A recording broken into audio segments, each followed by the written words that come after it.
দিনটা ছিল জানুয়ারির 18 তারিখ শনিবার।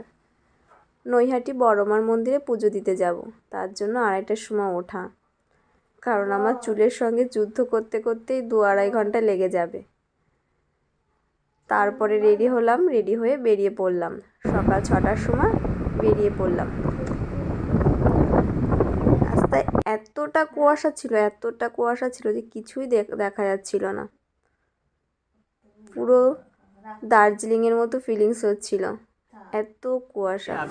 শেষমেশ চলে আসলাম বড়মার কাছে। ওখান থেকে ডালা কিনে নিলাম। এতটা লাইন ছিল, আমরা ওই 7:30টার দিকে গিয়ে পৌঁছেছিলাম। প্রায় 1-1.5 কিলোমিটার মতো লাইন ছিল, কিন্তু আমরা যখন ফিরি তখন প্রায় 2.5-3 কিলোমিটার মতো লাইন। এতটা ভিড় ছিল। 11টার দিকে গেলে একটু বেশিই ভিড় হয়ে যায় শনিবার।